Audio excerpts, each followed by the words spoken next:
E aí pessoal, tudo bem? Estamos no segundo vídeo do Evangelho em Prática. E o tema de hoje é o sentido da vida. Você já parou para pensar qual é o sentido da sua vida? Ou como você foi feito? Então, eu estava aqui lendo em Gênesis, no capítulo 2 e 3, e fala sobre a criação do homem e do planeta. Aqui na Bíblia diz que fomos criados do pó, pelas próprias mãos de Deus, e fomos feitos à sua imagem e semelhança. Embora isso esteja escrito na Bíblia e eu acredito, muitos acreditam em outra teoria, que nós somos obras do acaso. Bom, há muitos que dizem que a obra do acaso foi através da explosão do Big Bang, da junção de moléculas, de evolução e tudo mais. Aí vamos lá então.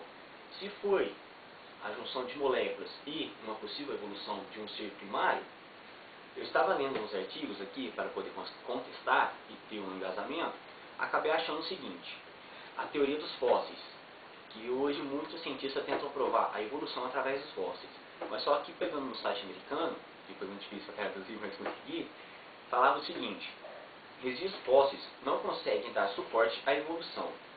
Segundo as palavras dos evolucionistas, deveria haver fósseis de espécies intermediárias das existentes, ou seja, se tem um ser primitivo e um ser evoluído, nos registros fósseis, como o pessoal acha, fósseis de dinossauros, outros tipos de animais, deveria ter entre esse espaço de tempo fósseis de seres intermediários durante a evolução. No caso, os fósseis não conseguem sustentar essa tese. Segunda hipótese, no caso da evolução, iam ter que ter modificações genéticas ou, no caso, junções de moléculas de partículas. Aí vem sobre a microevolução. A formação molecular mais simples de proteína necessária para a vida, que no caso é a proteína, não esqueci o nome da proteína, bem simples, é improvável mesmo que seja dados milhões de anos para que a combinação correta de aminoácidos pudesse ocorrer sem que alguém tivesse criado. Ou seja, seria mais ou menos assim: você pegar alguns aminoácidos necessários para fazer a criação dessa proteína, colocasse num lugar todas elas que são necessárias, de uma certa forma elas sozinhas se alinharem para poder haver a ligação. E biologicamente isso é meio que impossível, entendeu? A não ser que tenha uma regra já pré-determinada ou um certo criador.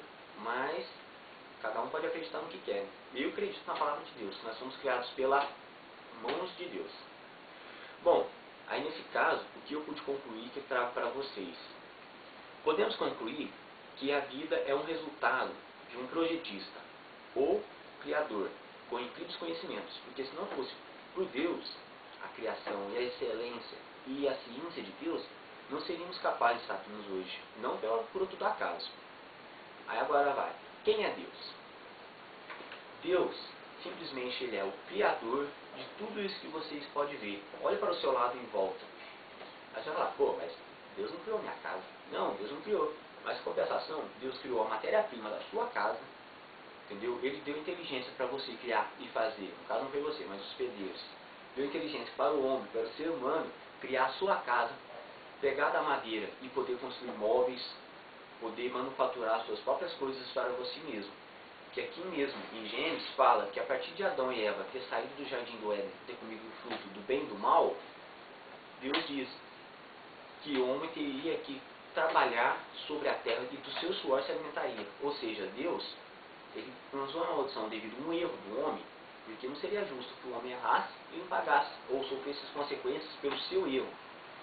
Então, a partir desse momento que o homem criou esse elo com Deus, essa intimidade, essa comunhão que tinha com Deus, ele teve que sofrer as suas consequências.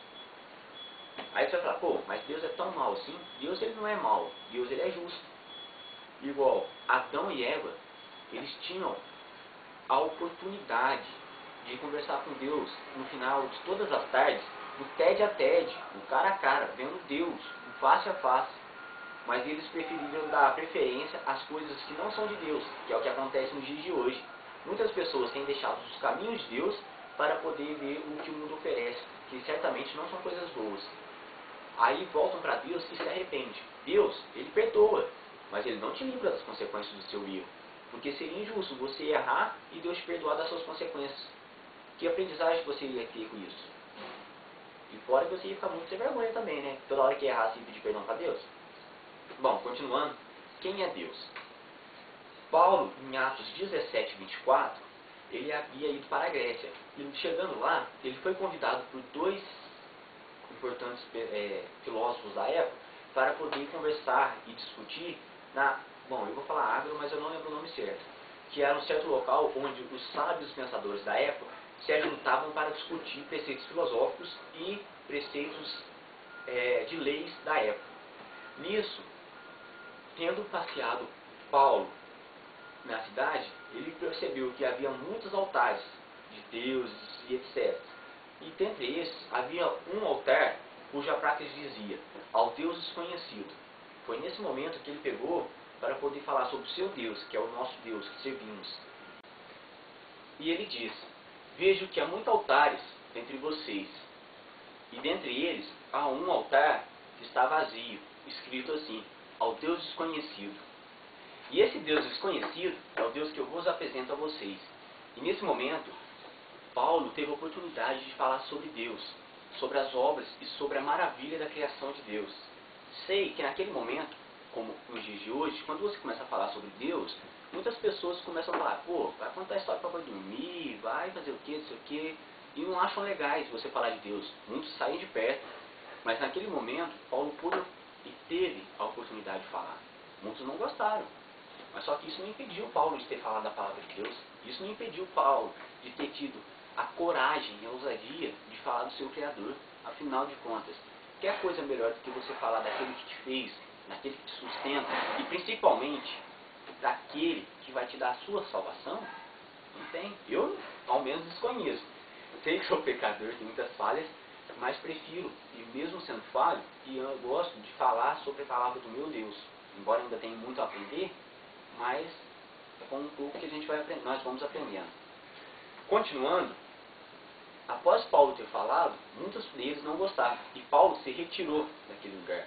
Tendo Paulo saído, muitos outros foram atrás de Paulo para continuar ouvindo, para ter a saciedade da palavra de Deus. Afinal, nós, a partir do momento que fomos distanciados da palavra de Deus, temos um vazio em nossa vida, em nosso coração, que não é namorado, não é esposo, não é esposa, não é dinheiro, não é carro, casa, que vai saciar, que vai preencher esse vazio, mas somente a presença, o integral da palavra de Deus, a presença do ser, do Espírito de Deus em nossas vidas. Essa sim vai saciar e encher o nosso vazio, esse vazio a qual eu tenho, a qual você tem. Na verdade eu não tenho mais, porque Deus foi completou, mas a qual provavelmente um de vocês deve que está vendo esse vídeo tem, que é um vazio insaciável. Você procura saber, pô, mas o que é esse vazio, o que é essa falta, o que é isso que eu sinto, e não acha explicação. É simplesmente a presença de Deus que você não tem, que você está procurando, que você precisa. E uma coisa eu te falo, ela não vai te fazer mal, ela vai te fazer coisas boas, ela vai te dar a felicidade incondicional da presença de Deus e da salvação. Continuando o vídeo, em Isaías 40, 28. Será que você não sabe, nunca ouviu falar? O Senhor é o Deus eterno, o Criador de toda a terra, e Ele não cansa e nem fica exausto. Sua sabedoria é insondável. Ou seja, como eu havia falado, você não tem como dissecar Deus, você não tem como pegar e estudar Deus. Você só apenas tem como conhecer a Deus, pela sua misericórdia, pela sua obra e principalmente pelo seu Filho unigênito, que Deus enviou aqui na terra, com a intenção e com a missão de poder restaurar essa comunhão, de poder restaurar essa intimidade com Deus. Igual quando Jesus diz: ninguém vem ao Pai a não ser por mim. Ou seja, Jesus Cristo, Ele é o ligamento, Ele é o intermediário, simplesmente. Embora Ele seja Deus, Ele é o intermediário entre você e a santíssima presença de Deus. Ele veio derramar o seu sangue, dar a sua vida por mim, por você. Ele tirou nossos pecados e derramou no sangue do Calvário. Ele veio para que eu, para que você, para que nós fôssemos salvos. Em Isaías 46, versículo 9, diz assim: pois nós nascemos ontem, e não sabemos nada. Os nossos dias na terra não passam de uma sombra. Aí, agora dou um ênfase interessante para a ciência, que ela diz, entre aspas, pelos milhões de anos da Terra, eu creio que a Terra não tem milhões, mas se fosse para pegar o tempo que o ser humano apareceu aqui na Terra pelo tempo de existência do planeta, não seriam 5 pequenos anos, alguns segundos, em comparação à idade da Terra, independente de ser milhões ou alguns mil anos. Bom, como eu havia dito, eu tenho um livro no meu notebook, quem quiser acha facilmente na internet, chamado Criacionismo, Verdade ou Mito, de Ken Ham. Esse livro, tanto ele quanto as palestras de Adalto Lourenço, são muito ótimos e são cientificamente também embasados.